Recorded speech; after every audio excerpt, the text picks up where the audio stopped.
Assalamualaikum warahmatullahi wabarakatuh. Perkenalkan, nama saya Intan Mahesa Putri dengan NPM 2022 43500898, mahasiswa Program Studi Teknik Informatika Universitas Indraprasta PGRI. Saat ini saya sedang menyelesaikan tugas akhir sebagai salah satu syarat utama untuk meraih gelar sarjana. Pada kesempatan kali ini, izinkan saya mempresentasikan sekaligus mendemonstrasikan sistem web yang telah saya kembangkan dengan judul Implementasi Data Mining Pengelompokan Data Pasien Diabetes menggunakan metode K-means Clustering pada Klinik Melati Gunung Putri Bogor. Baik, saya lanjutkan untuk demonstrasinya. Di sini saya terdapat di halaman login. Di halaman login ini terdapat username serta password. Ini sudah saya isi username serta passwordnya. Lanjut kita klik login. Nah, di aplikasi ini terdapat dashboard, dataset, perhitungan, serta hasil clustering, laporan, serta logout. Kita di menu dashboard, di sini terdapat lampiran data real time. Total data pasiennya terdapat 20 pasien, serta cluster aktif yang saya gunakan adalah 3. Proses tersimpan datanya di riwayat clustering ada 3, serta status sistemnya online siap digunakan. Di sini ada grafiknya, serta ringkasan clusternya, serta total datanya, dan di sini ada informasi sistemnya. Baik, selanjutnya akan saya lanjutkan penjelasan mengenai bagian dataset. Di sini total data terlampir ada 20 pasien yang tersimpan serta statusnya itu aktif, siap digunakan, dan terdapat 5 atribut: usia, BMI, tekanan darah, gula darah, serta berat badan. Nah, di sini kita coba untuk hapus semua data dulu. Kita hapus data semuanya terhapus. Lanjut kita import data dari file, kita pilih file. Lanjut kita pilih datanya, harus Excel. Lanjut kita upload Excel. Dan di sini juga tersedia format kolom Excelnya ya, dari kolom 1 sampai dengan kolom 8 seperti itu. Kita langsung upload aja Excelnya. Dan ada notifikasi, iya, kita import. Oke, import data berhasil. Dan terdapat 20 data terlampir dengan 5 atribut. Lanjut kita coba edit ID pasien P01. Kita tambahkan namanya, serta kita tambahkan usianya menjadi 50, berat badannya kita tambah menjadi 80, serta BMI-nya kita tambah menjadi 30,2. Serta gula darahnya kita ganti di 350. Kita simpan perubahannya, dan akan ada notifikasi bahwa data pasien berhasil diperbaharui. Data pasien berhasil diperbaharui, Ahmad Fauzi Firdaus, dengan jenis kelamin laki-laki, usia 50, berat badan 80, serta BMI-nya 30,2, tekanan darahnya 135, serta gula darahnya 350. Dan ini juga ada aksi hapus. Nah, seperti itu. Boleh jika ingin dicoba kita hapus untuk P020.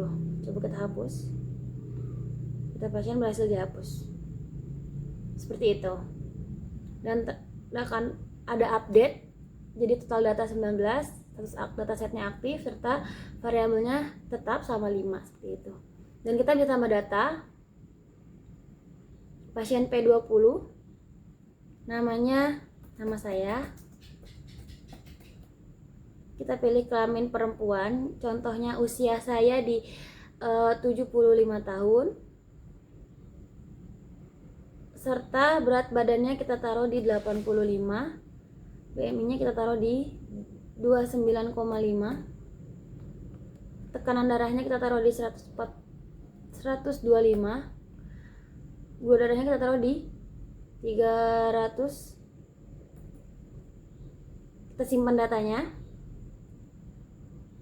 Oke, dan data berhasil disimpan dan menjadi 20, totalnya 20 pasien lagi. Seperti itu. Baik, lanjut kita ke perhitungan. Di perhitungan ini kita sudah terdapat prosesnya ya, ada proses-prosesnya. Yang pertama itu ada dataset pasiennya sudah siap, normalisasinya sudah tersedia, proses chemisnya sudah bisa berjalan, serta hasil clusteringnya sudah ada di perhitungan sebelumnya, seperti itu. Jadi sini ada langkah perhitungan. Yang pertama ada normalisasi data, tentukan jumlah cluster, centroid awal, hitung jarak, iterasi chemis, serta hasil clusteringnya. Mari kita coba normalisasikan data terlebih dahulu. Datanya sudah dinormalisasikan yang tadi Excel tadi. Lanjut kita menentukan jumlah cluster. Kita gunakan 3 cluster dengan resiko. Yang pertama resiko rendah, cluster kedua dengan resiko sedang, cluster ketiga dengan resiko tinggi. Kita klik simpan dan lanjut. Selanjutnya di sini ada langkah ketiga, yaitu menentukan centroid awal. Nah, di sini centroid awalnya sudah menjadi 3 bagian. Ini dipilih secara acak oleh sistem. Nah, ini data-data yang sudah dinormalisasikan. Lanjutnya kita simpan setelah kita lanjut. Nah, di sini terdapat hasil perhitungan jarak. Di sini saya menggunakan metode jaraknya itu Euclidean distance. Di sini ada langkah keempat, yaitu menghitung jaraknya. Di sini ada data D ke centroid 1, D ke centroid 2, serta D ke centroid 3. D ini menentukan jaraknya, jarak ke centroid 1, jarak ke centroid 2, serta jarak ke centroid 3, seperti itu. Dan di sini ada klaster terdekatnya, sudah dikelompokkan untuk perhitungan jaraknya. Lanjut, kita ke iterasi. Nah, di iterasi ini adalah untuk menentukan bahwa data tersebut stabil atau tidak, seperti itu. Nah, di sini total datanya masih sama 20, serta jumlah clusternya 3, serta jumlah iterasinya baru stabil itu di iterasi ketiga, seperti itu. Nih, di sini terdapat hasil iterasi pertama. Nama pasien, jenis kelamin, usia, berat badan, BMI, tekanan darah, serta gula darah, serta masuk ke klaster mana gitu. Nah, ini centroid baru di iterasi pertama. Karena di iterasi pertama centroidnya belum stabil, lanjut ke iterasi kedua. Sistem akan mengolah secara otomatis, seperti itu. Di sini iterasi kedua sama seperti iterasi pertama. Nah, di sini ada centroid baru pada iterasi kedua. Karena centroid baru pada iterasi kedua masih belum stabil, lanjut pada iterasi ketiga, seperti itu. Berikut hasil pengelompokannya. Nah, centroid ketiga itu baru stabil, seperti itu. Jadi centroid pertama dengan jenis kelamin, usia, berat badan, BMI, tekanan darah, gula darah, seperti pada tabel tersebut. Lanjut kita lihat hasil clusteringnya. Nah, di sini terdapat hasil clusteringnya dengan total data 20 data serta jumlah clusternya 3. Dan klaster terbesarnya di centroid kedua dengan resiko sedang. Statusnya sudah final dan siap disimpan ke sistem. Dan di bawahnya terdapat visualisasi klaster dengan scatter plot klaster dan centroidnya, serta ringkasan klasternya, seperti itu. Nah, di sini terdapat centroid pertama dengan risiko rendah terdapat 5 pasien. Dengan centroid kedua sedang terdapat 10 pasien. Serta centroid ketiga itu risiko tinggi terdapat 5 pasien. Di sini terdapat anggota klasternya. Nah, ada nama sama seperti yang pertama dan tambahan itu ada klasternya.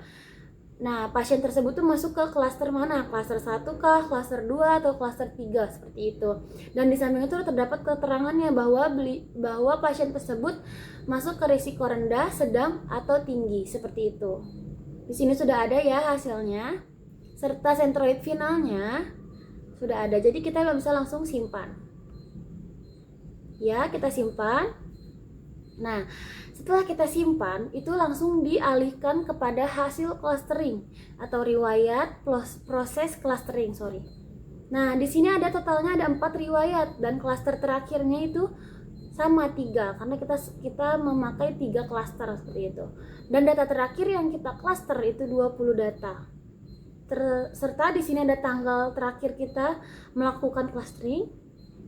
Nah, di sini ada daftar proses chemisnya nih.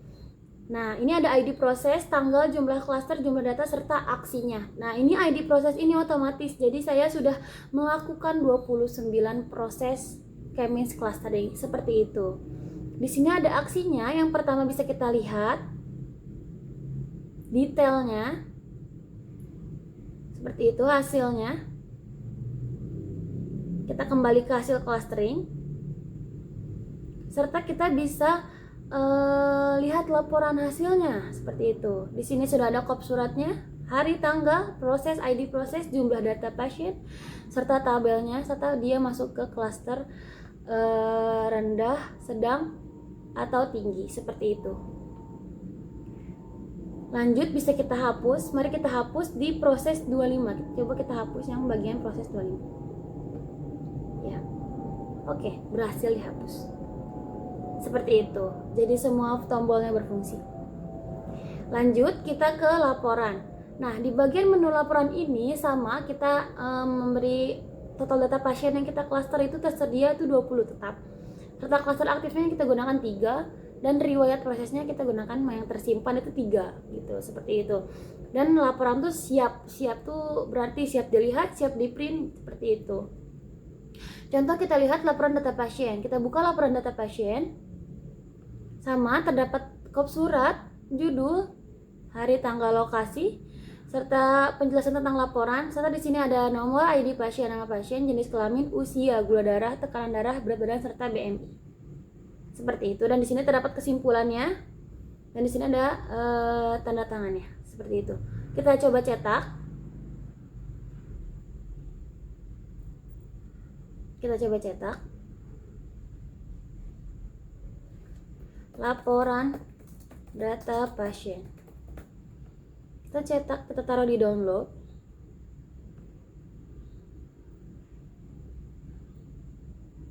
Kita buka folder.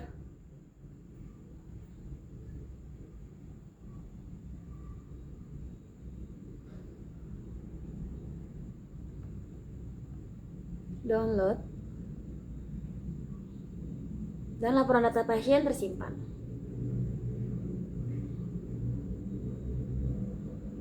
Seperti ini. Lanjut ke bagian laporan hasil clusteringnya. Kita buka.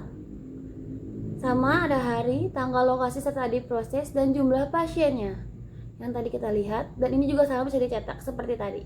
Seperti itu. Lanjut kita ke bagian ringkasan cluster. Kita buka laporan ringkasan cluster. Di sini ada presentasinya untuk ringkasan cluster. Terdapat resiko rendah di 5 pasien. Serta resiko sedang di 10 pasien, serta resiko tinggi di 5 pasien. Nah, di sini ada interpretasinya serta kesimpulannya. Seperti itu. Dan ini juga bisa dicetak seperti tadi. Lanjut kita ke detail cluster. Di detail cluster terdapat laporan detail clusternya dengan cluster pertama itu risiko rendah, cluster 2 risiko sedang, cluster 3 risiko tinggi dengan rata-rata usia, dengan rata-rata gula darah, rata-rata tekanan darah, rata-rata berat badan, serta rata-rata BMI. Seperti itu. Dan di sini juga terdapat interpretasinya serta kesimpulannya. Dan ini pun bisa dicetak dan di PDF seperti itu. Sama seperti laporan data pasien tadi. Dan di sini ada informasi laporan serta isi laporannya. Isi laporan itu dalam arti ada laporan data pasien, laporan hasil clustering, ringkasan cluster, serta detail cluster seperti itu. Dan kita bisa langsung logout dan akan kembali ke halaman semula, halaman login.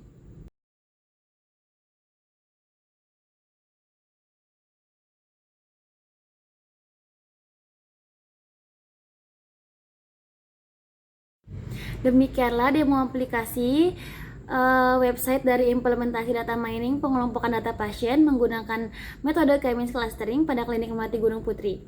Nah, melalui aplikasi ini, proses pengolahan data dan pengelompokan pasien berdasarkan karakteristik yang telah ditentukan dapat dilakukan secara lebih terstruktur dan membantu menghasilkan informasi mengenai kelompok atau klaster pasien. Demikian video demonstrasi aplikasi yang dapat saya sampaikan. Terima kasih atas perhatian dan waktunya. Wassalamualaikum warahmatullahi wabarakatuh.